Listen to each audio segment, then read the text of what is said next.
Bon, merci de m'avoir accueilli ici. Oui, dans le fond, je voulais vous parler un peu de rationalité, un petit peu de transcendance. Et tout ce que je vais dire ici, ce sont des sujets qui sont connus. Okay? Dans le fond, ma présentation est un peu une introduction à la présentation que Dimitris fera dans un mois et demi. Donc, je vais commencer par une question que je m'avais posée assez tôt, même, je crois que j'étais à l'école secondaire quand je me suis posé cette question. Si on pense à pi et e, okay, qui sont bon, des nombres, ok, on sait que sont des nombres transcendants, ok, mais sont des nombres irrationnels. Ok, on les utilise toujours comme exemple des nombres irrationnels, des nombres transcendants, etc. Et une question très naturelle, c'est de se poser si les deux sont également transcendants ou également rationnels. Bon, l'intuition, c'est que sont les deux également horribles. Okay? Donc, est-ce que sont les deux aussi complexes? Bon, le mot complexe n'est pas une bonne idée d'utiliser ici, mais ok. Je vais dire, est-ce qu'ils sont les mêmes? Ok, donc je vais commencer par les bases, ok? Donc, pour un nombre rationnel, ça va être une fraction pour nous. Et bien sûr que les nombres qui ne sont pas rationnels sont les nombres irrationnels, ok? Et là, la première question qu'on se pose, c'est qui sont les nombres irrationnels, comment faire la distinction entre un nombre rationnel et un nombre irrationnel, etc. Donc, maintenant, je vais faire une preuve que la racine carrée de 2 est irrationnelle.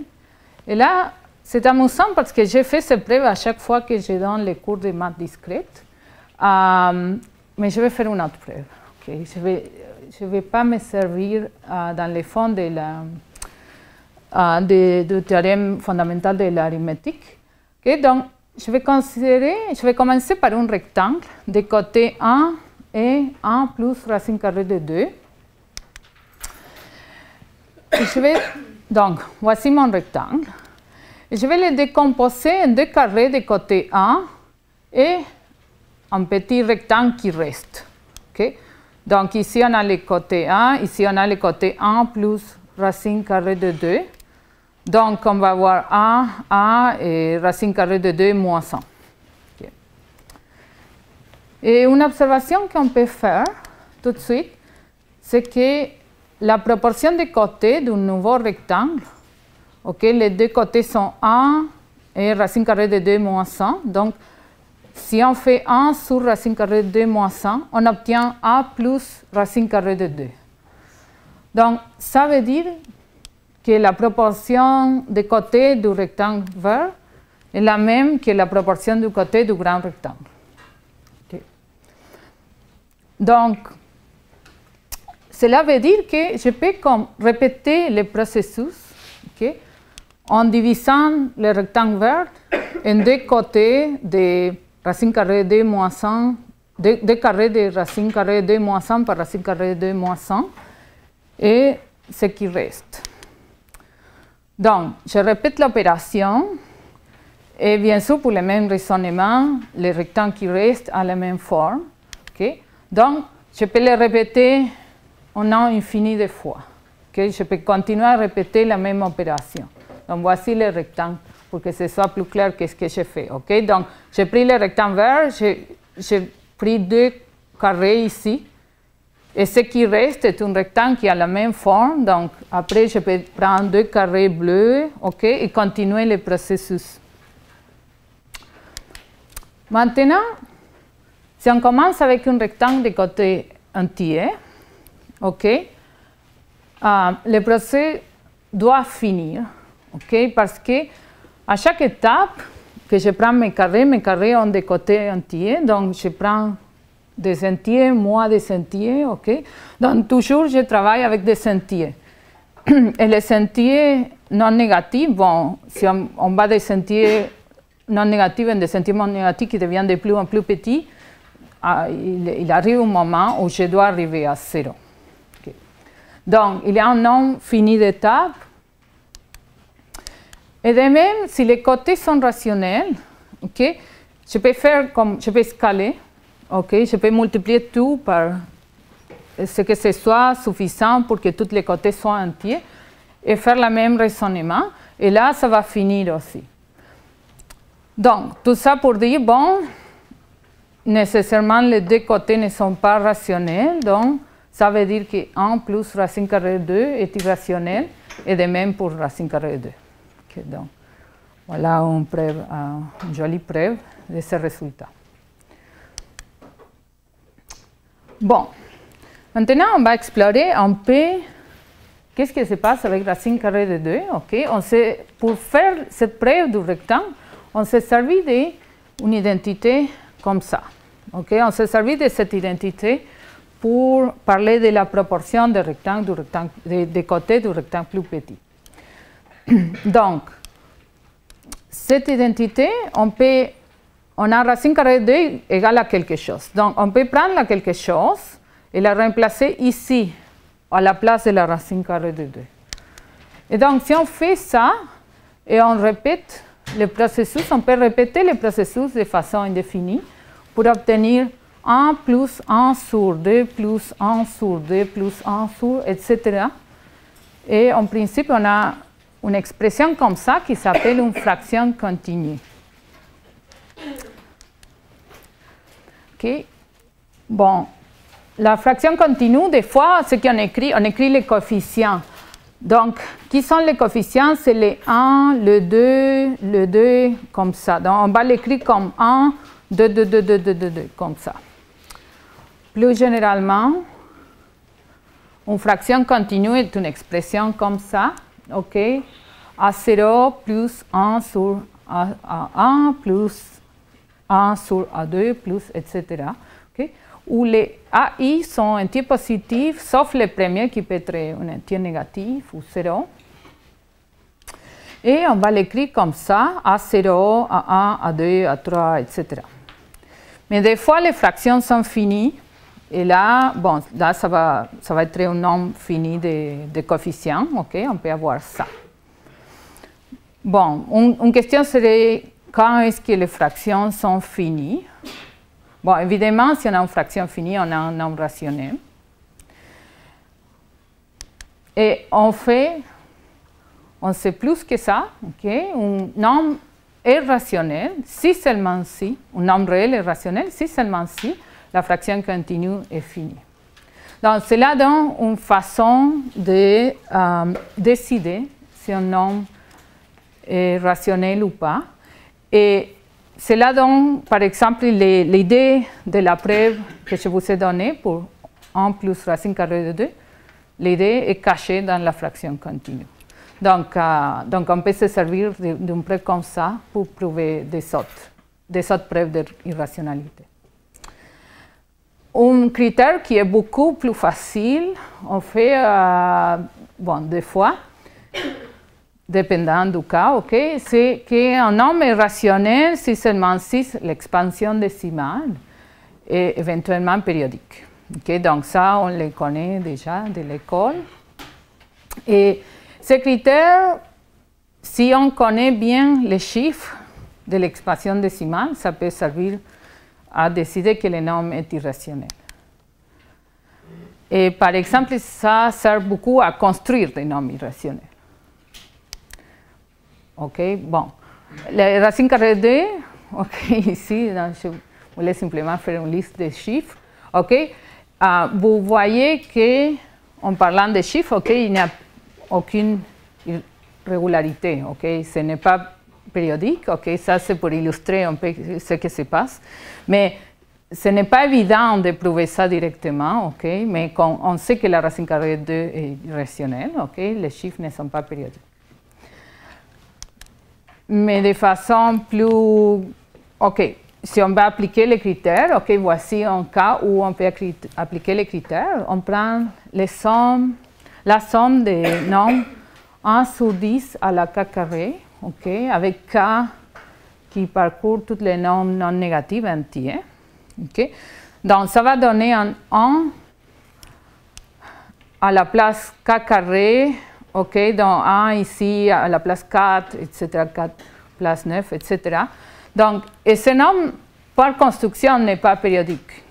Okay? Les 1 sont de plus en plus spacieux, donc ça doit être un nombre irrationnel. Et on peut se servir de cette idée pour construire beaucoup plus de ça, ok? On prend des suites qui ne sont pas périodiques, ok? Et là, ça va donner, on peut construire n'importe quoi. Par exemple, ici, il y a un exemple auquel je vais retourner plus tard, qui s'appelle le nombre de Liouville. Et là, on va prendre k factoriel, donc 1 sur 10 à la k factoriel. Et pour l'argument que je vous ai donné, ce nombre est irrationnel. Mais aussi, si on veut plus que chiffre 1 et 0, okay, on peut fabriquer, par exemple, bon, ça c'est la concaténation de tous les nombres, 1, 2, 3, 4, 5, 6, 7, etc. Okay, et on fait un nombre décimal avec ça.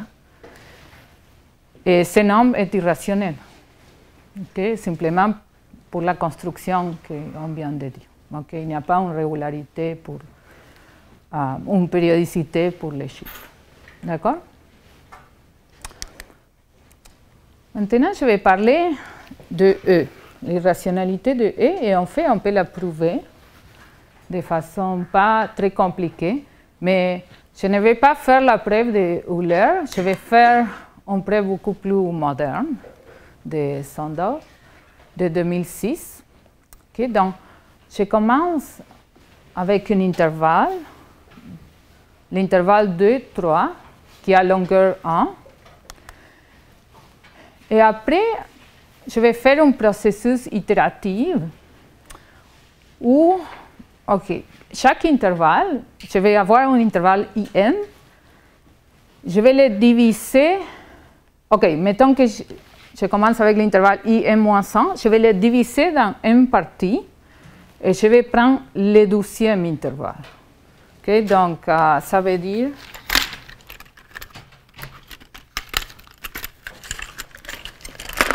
mettons que si j'ai I4,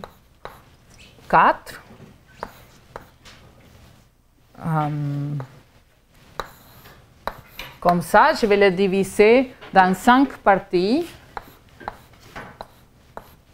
et je vais prendre le 12e et ça va me donner I5. Okay. I1 à longueur 1, I2, ok, je vais diviser en 2 parties, donc il va avoir longueur 1,5. I3, je vais diviser en 3 parties I2, donc il va avoir longueur 1 sur 6, ok, 3 factoriel. Et comme ça, à chaque pas, j'obtiens l'intervalle IN qui a longueur 1 sur 1 factoriel. Ok. Donc, si je peux réécrire un peu qui sont les limites de l'intervalle pour que ce soit plus clair, qu'est-ce que je fais? Je suis désolée, la couleur verte ne marche pas bien. Hein? Ok, donc je vais l'écrire. Peut-être j'écris quelques intervalles ici. Ok, pour le I1, au lieu de penser que c'est 2, 3, je vais penser que c'est 1 plus 1 sur 1 factoriel et 1 plus 1, excusez, 2 sur 1 factoriel. Pour le I2, je vais penser que c'est 1 plus 1 sur 1 factoriel plus 1 sur 2 factoriel jusqu'à 1 plus 1 sur 1 factoriel plus 2 sur 2 factoriel. Ok, ici vous ne voyez pas. Ok, je vais dire ça. Ok, donc le dernier factoriel, ok, ça va être 1 sur 1 factoriel et ici ça va être 2 sur 1 factoriel. Ok, donc c'est ça que vous avez ici. 1 sur 3 factoriel, 2 sur 3 factoriel. Okay. Et si vous faites la somme et que vous l'écrivez comme un nombre rationnel, comme numérateur et dénominateur, vous avez 2, 3, 5, 2 factoriel, 6, 2 factoriel, 16, 3 factoriel, 17, 3 factoriel. Donc, si je pense à la somme partielle qui me donne E, okay, c'est la somme jusqu'à 1 sur 1 factoriel. Okay, je peux penser que c'est AN sur 1 factoriel, okay, si je mets tout ensemble dans un numérateur. Donc là, le IN, ça va devenir AN sur 1 factoriel, AN plus 1 sur 1 factoriel. D'accord? C'est bien? Donc, le E se trouve à l'intérieur de cet intervalle. Parce que bien sûr, le E est la somme infinie. Donc, ce nombre AN sur 1 factoriel est plus petit que E. Okay? Et on peut voir aussi que E est plus petit que AN plus 1 sur 1 factoriel. Donc, E se trouve à l'intersection de tous ces intervalles. Okay? Parce qu'il se trouve dans chacun d'eux. Donc là,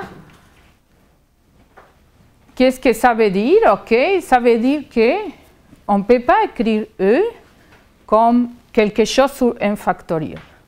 Parce que tous ces intervalles sont quelque chose sur 1 factoriel, quelque chose plus 1 sur 1 factoriel.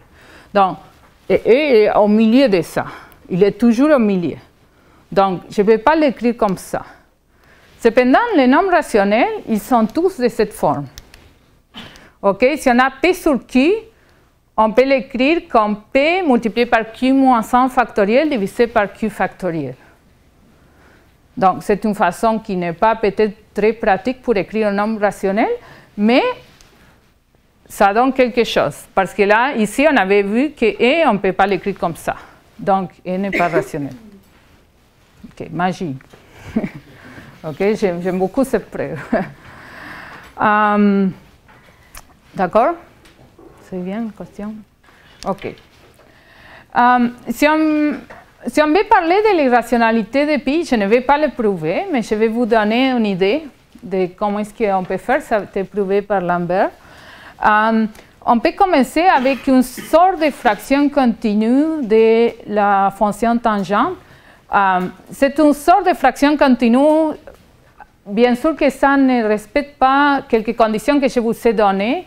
Pour les fractions continues, je vous ai dit qu'ici, il y avait comme des numéros 1 partout et qu'ici, il y avait des plus partout. Okay? Donc, ce n'est pas exactement une fraction continue, mais c'est une expression que Lambert a trouvée. Et là, l'idée, c'est que si vous avez une x rationnelle différente de 0, okay, et vous le mettez ici, okay, vous pouvez manipuler les choses pour obtenir une fraction continue infinie. Okay? En principe, cette expression est infinie. Donc, si vous mettez un nombre rationnel ici à la place de x, okay, je crois que c'est assez convaincable. Okay? On peut se convaincre qu'on peut obtenir une fraction continue infinie ici.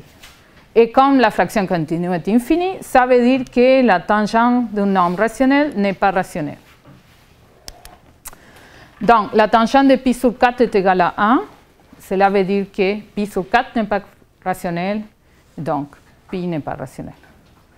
Okay, donc, ça, c'est un peu l'idée de la preuve.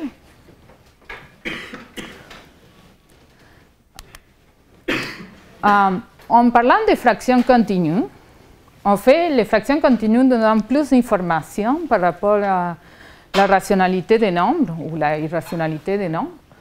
Okay, ici, j'écris de nouveau l'expression de la fraction continue que je vous ai donnée avant. Donc, A0 est un entier et les autres AI sont des nombres entiers positifs. Et on va dire qu'une fraction continue est périodique si, à partir d'un certain moment, okay, on va voir que les AK sont périodiques. Okay, donc, et on peut les représenter comme ça. Okay? Il y a, à partir d'un certain moment, les AK ou les AM commencent à se répéter. Il y a un théorème qui a été prouvé par Euler et Lagrange, avec des contributions d'Euler et Lagrange, okay, que la fraction continue d'un nombre irrationnel est périodique à partir d'un certain rang si seulement si le nombre est irrationnel quadratique. Okay? Irrationnel quadratique, ça veut dire qu'il est la racine d'un polynôme quadratique. à coefficient entier. Okay. Ici, j'ai oublié d'écrire. Non, non, alpha est réel. Okay, je voulais dire. Les coefficients sont entiers. Donc, cela veut dire qu'on peut aller un peu plus loin, okay, et dire, bon, pas simplement, la question d'irrationnel ou pas, okay, il y a comme un pas intermédiaire, on peut parler de noms qui sont des irrationnels quadratiques. Et en parlant de E, par exemple, Euler a trouvé une expression fraction continue de E, okay, donnée par ça, qui est très intéressant parce que, bon, il y a comme une certaine régularité, mais bien sûr que ce n'est pas quadratique. Donc, on a 2, 1, 2, 1, 1, 4, 1, 1, 6, 1, 1, 8, 1, 1, 10, etc. Okay. Et pour trouver ça, on peut se servir de l'expression de la fraction continue de la fonction tangente que je vous ai montré avant, okay, parce qu'on peut relier la tangente avec la tangente hyperbolique, et ça, on peut le relier avec l'exponentielle. Donc, il faut manipuler, beaucoup de manipulation, mais on peut l'écrire. Et on fait avec ça, bon, une fois qu'on connaît la fraction continue de E, on peut dire, bon, E n'est pas rationnel, mais aussi E carré n'est pas rationnel, à cause du théorème que je vous ai mentionné avant. Okay, donc, E carré n'est pas rationnel, mais on peut se servir du même raisonnement pour voir que l'exponentielle de 1 sur A, okay, on peut l'écrire comme une fraction continue, 1 A moins 1, A, 3A moins 1, etc. Et donc, à la fin, on peut utiliser ça pour dire que l'exponentielle d'un nombre rationnel n'est pas rationnel. Okay, donc, on obtient tous ces résultats de façon assez rapide. Ici, il faut clarifier, si vous mettez A égale 1 ici, okay, vous obtenez 1, 0, A1, okay, mais ça on peut voir que ça, c'est le même que ça. Okay? Ce n'est pas que les formules, ce n'est pas une inconsistance dans les formules. C'est seulement qu'il y a comme un 0, okay, mais si on les met ensemble, on obtient le 2. D'accord? C'est bien? Ok. Bon, maintenant, je vais parler d'une autre famille de nombres, qui sont les nombres donnés par les valeurs de la fonction zeta de Riemann. Okay? Donc, la fonction zeta de Riemann, on peut la construire de cette façon, avec une série de 1 sur n à la s. Et le s, on peut penser qu'il est, bon, réel, plus grand que 1, ou même complexe, avec la partie réelle plus grande que 1. Donc, on demande ça pour avoir que la série converge. Okay? Et la fonction zeta de Riemann est reliée à la distribution des nombres premiers, mais aujourd'hui, je ne vais pas parler de ça. Okay? Je vais simplement parler de la question très naturelle qui se pose quand on essaie de donner valeur à S. Okay? Par exemple, si on donne la valeur S égale 2, okay, ça a été un problème qui était ouvert de 1644 à 1730 quelque chose. Okay? Donc, c'était un problème qui était ouvert pendant 90 années d'évaluer la somme de 1 sur n carré. Donc ce sont des questions. Des questions qui étaient qui sont importantes aujourd'hui, mais qui étaient vraiment des questions ouvertes dans le passé. Mais aujourd'hui, on fait, grâce à Euler, on a une formule, on fait pour zeta de nombres pairs positifs, okay, zeta de 2k avec k entier qui 1, 2, etc., qui est donné par une puissance de pi avec quelques nombres rationnels, et les b de k qui sont les nombres de Bernoulli. Okay. Donc, les nombres de Bernoulli sont des coefficients de la série de Taylor de x sur i à la x moins 1. Donc ici, j'écris le premier, ok, B0 est égal à 1, B1 égale à moins demi, B2 1 sur 6. Et toutes les autres sous-index impairs vont donner 0. Donc B3 est 0, B4 est moins 1 sur 30, B5 est 0, etc. Bon. Donc, une question intéressante, comme je dis, c'est de regarder un peu ces valeurs. Okay? Donc, c'est naturel de se poser la question sur la rationalité de ces valeurs. Okay? Ici, j'écris des cas particuliers de la formule. Okay? Et une observation, c'est que si on regarde la formule, la limite, lorsque k approche l'infini, est égale à 1. OK. Donc, je voulais vous parler un peu de l'idée de la preuve de ces formules. Encore, c'est simplement l'idée qu'en fait, c'est dû à Euler. On peut commencer avec une expression très jolie pour la fonction sinus. Donc, ici, on peut écrire le sin de x comme x multiplié par 1 moins x carré sur 1 carré pi carré.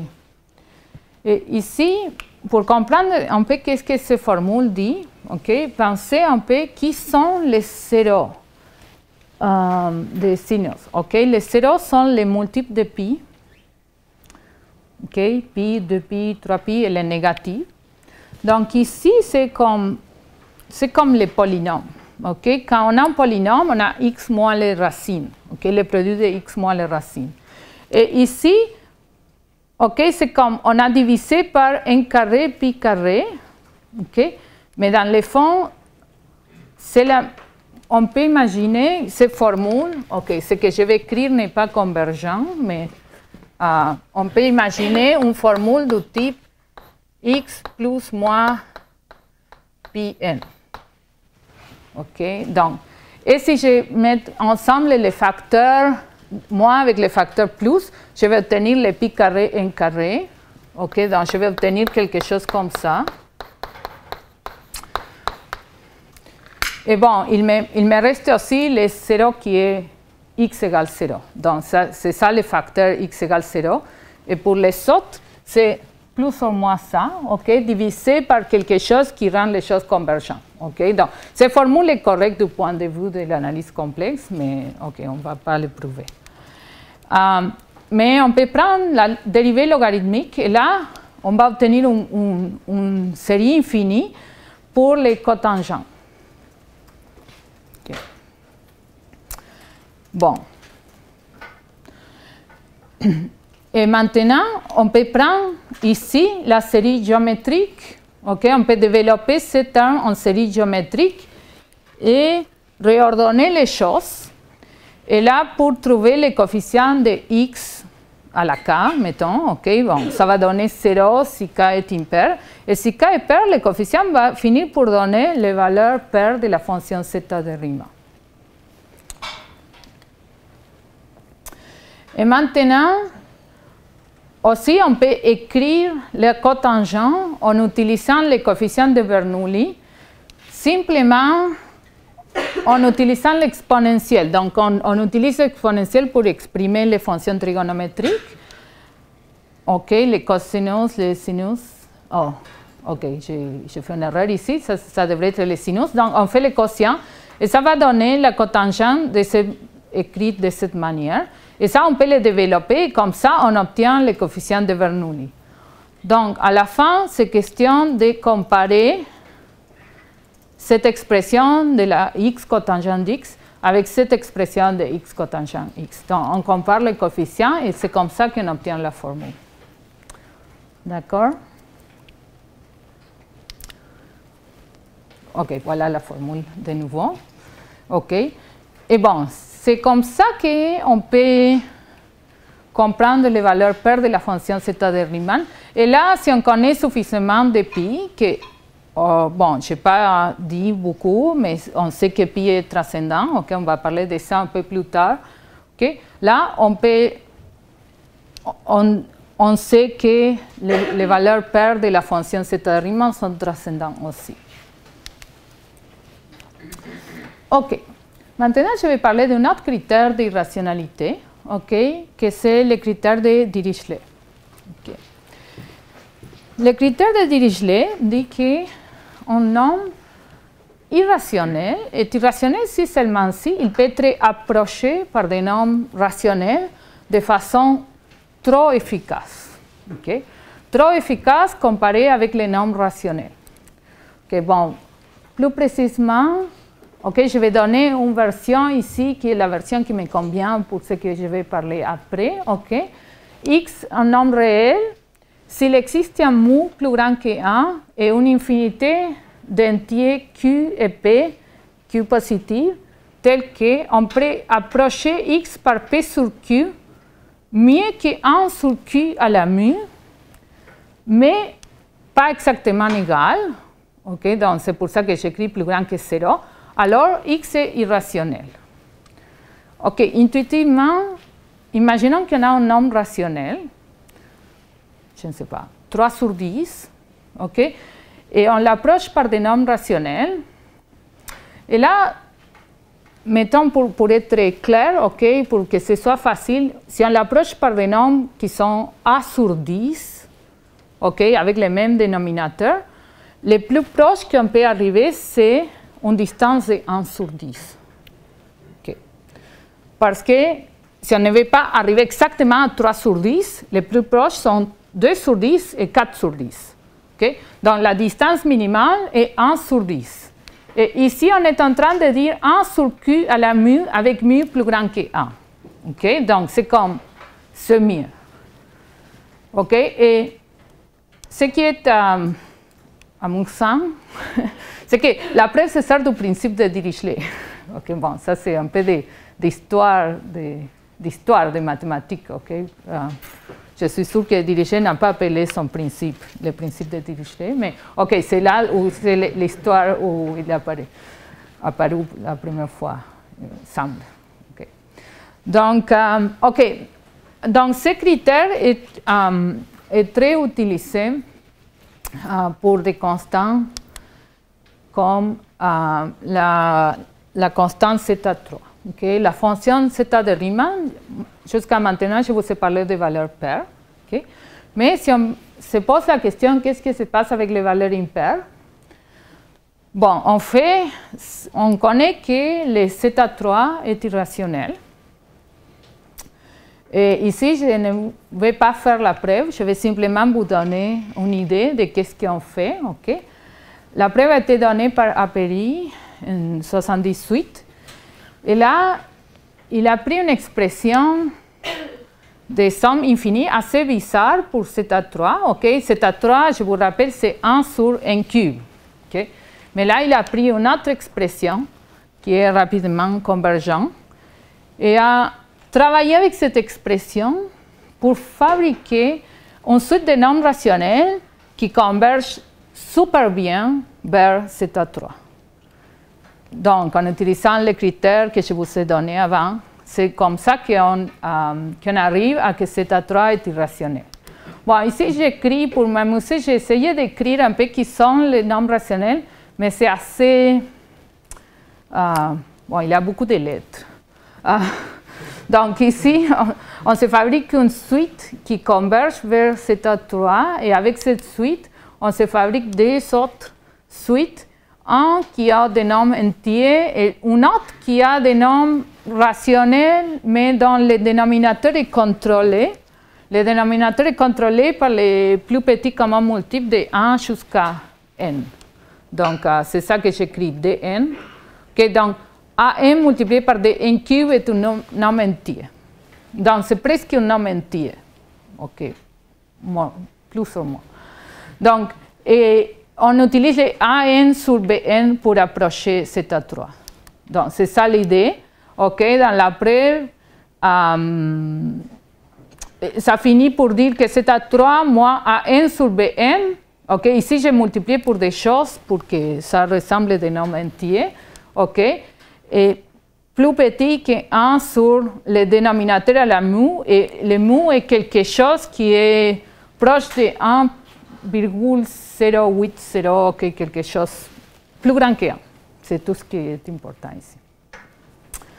Donc, et comme ça, comme il s'agit d'une suite infinie qui approche avec ce type d'erreur, ok, je vous rappelle cet énoncé ici. Donc, on applique ça et on conclut que θ3 est un nombre irrationnel. D'accord? Bon, ici, je ne m'attends pas qu'on comprenne ce qu'on a fait ici, mais l'idée, c'est ça. En fait, il y a une année plus tard, après qu'Apéry a fait cette preuve, une autre preuve par Buckers est apparue où il utilise des intégrales pour construire les fractions, okay, pour construire les nombres rationnels qui approchent θ3, qui est un peu beaucoup plus simple à suivre. Okay. En fait, l'article a 5 pages et contient aussi une preuve de l'irrationalité de θ2, okay, de pi carré. Donc c'est assez simple à suivre et qui finit pour donner, okay, c'est la même idée du critère de Dirichlet, donc ça finit pour donner des nombres rationnels qui approchent AN plus BN θ3 qui en valeur absolue est plus petit que 4 sur 5 à la n. Donc le 4 sur 5 à la n, ça devient, ça approche 0, okay, quand n tend vers l'infini. Et donc, ça finit pour donner l'irrationalité θ3 aussi. Donc, c'est une preuve beaucoup plus simple. D'accord? Mais l'idée finale est la même. Par rapport au statut des résultats de l'irrationalité de θdn plus 1, ok, donc,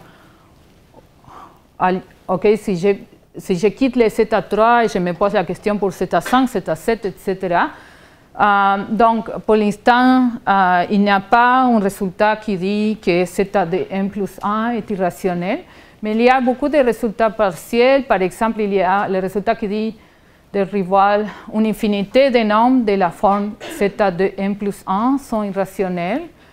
Et il y a beaucoup de résultats qui sont comme ça, comme au moins un parmi θ5, θ7, θ9, θ11 doit être irrationnel. Au moins un pendant entre C jusqu'à θ21 est irrationnel.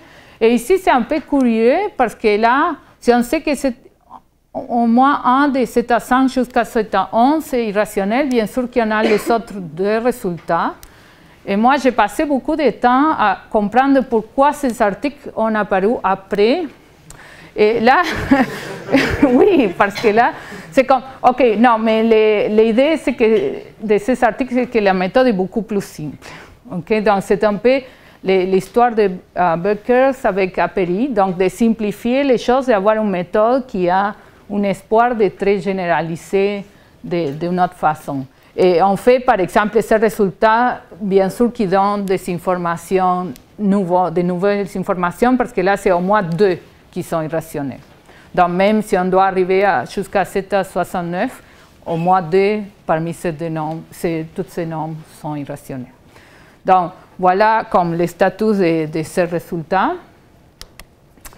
Donc, des questions ouvertes. Moi, je suis allée sur Wikipédia pour voir quel est le statut de tous ces nombres qu'on peut se poser, pi plus e, pi multiplié par e, pi sur e, etc. Donc, tous ces nombres, on ne sait pas s'ils sont rationnels ou pas. Okay?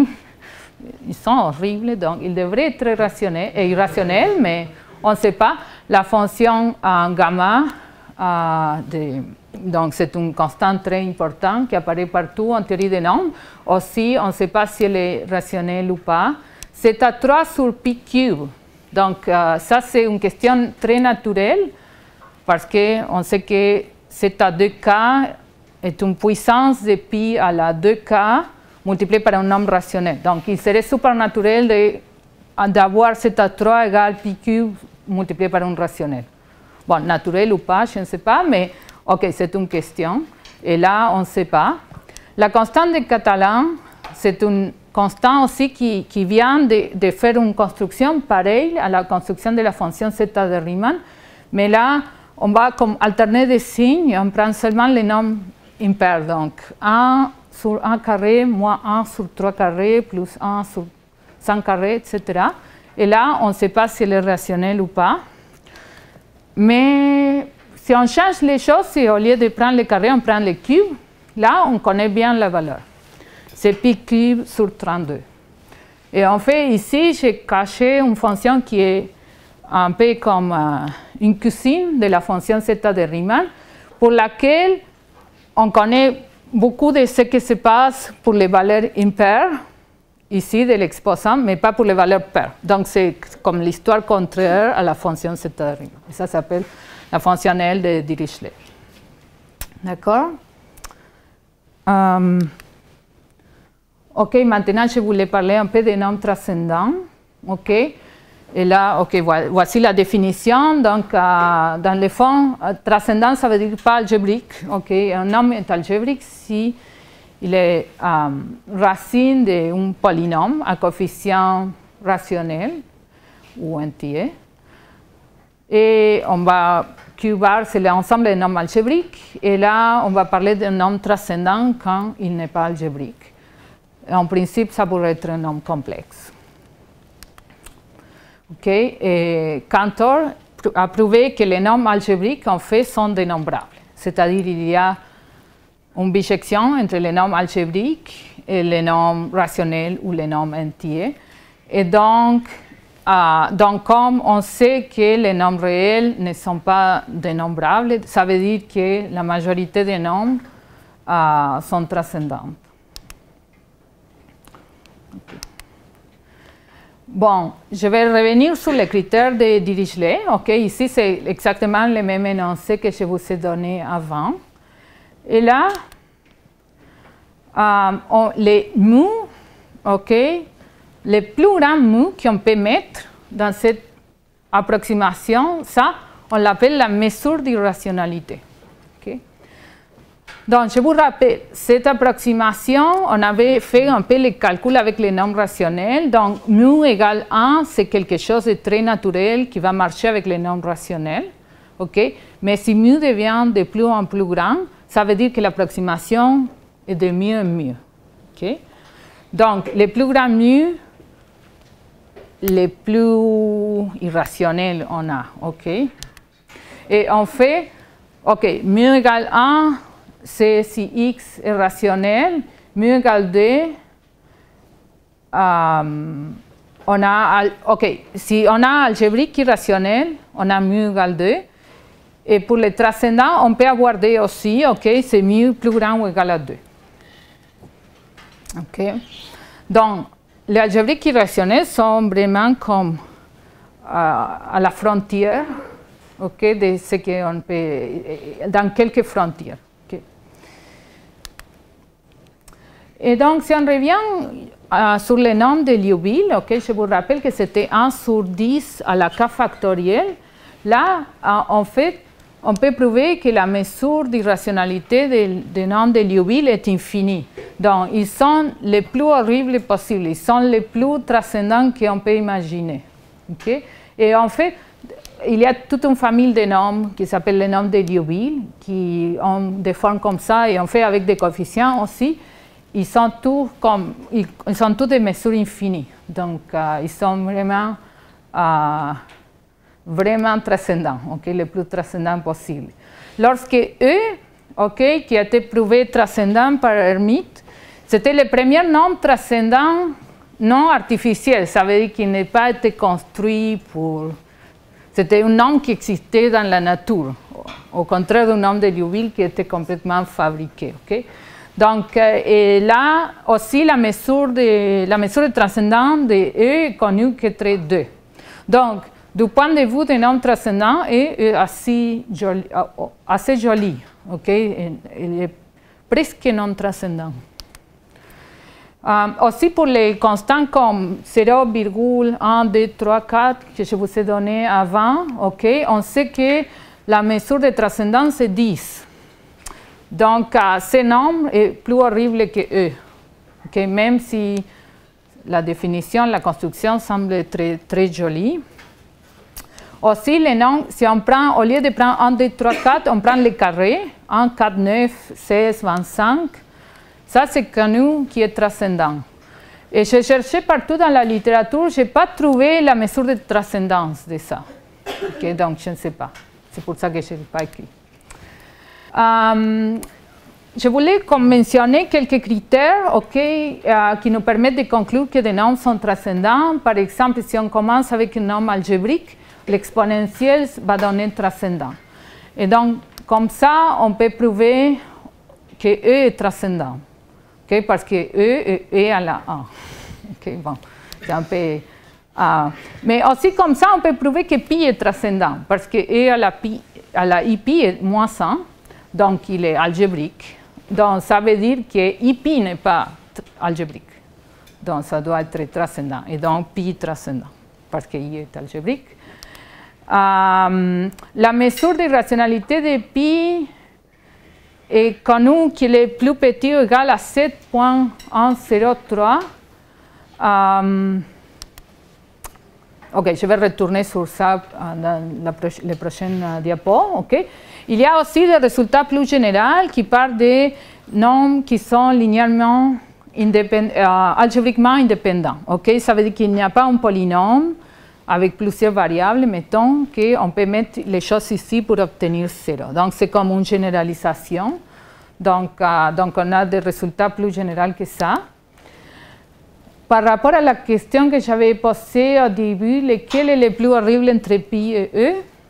Okay, la mesure de rationalité de E est connue qu'entre 2. La mesure de rationalité de pi est, pour l'instant, on sait que est plus petit ou égal à 7.103, mais les gens estiment que les deux. En fait, la mesure de rationalité, la plupart des nombres transcendants est 2, en fait. Donc, on espère que pi est aussi horrible que E de ce point de vue, mais pour l'instant, on ne le sait pas. Je voulais aussi commenter, il y a d'autres critères. Par exemple, si on a alpha à la bêta. Donc, si alpha est algébrique et bêta est algébrique irrationnel, donc alpha à la bêta est transcendant. Donc, comme ça, il y a beaucoup de nombres, en principe, beaucoup de nombres horribles qu'on peut prouver qu'ils sont transcendants. Donc, 2 à la racine carrée de 2, choses comme ça, et à la pi. Mais les questions, aussi toutes les questions que je vous avais mentionnées avant, des nombres qu'on ne sait pas s'ils sont irrationnels, bon, bien sûr qu'on ne sait pas s'ils sont transcendants. Donc, ici, c'est exactement le même diapo que je vous avais montré avant. Donc, les zeta de n plus 1, la constante de Catalan, les zeta 3 sur pi cube, tout ça, on ne sait pas, on ignore s'ils sont rationnels ou irrationnels, bien sûr on ignore s'ils sont transcendants, mais on imagine qu'ils sont tous transcendants. Les questions plus intéressantes peut-être sont les questions des nombres qu'on sait qu'ils sont irrationnels, mais on ne sait pas s'ils sont transcendants. Donc, je vous rappelle zeta3, on sait que la mesure d'irrationalité zeta3 est plus petite ou égale à 5.5.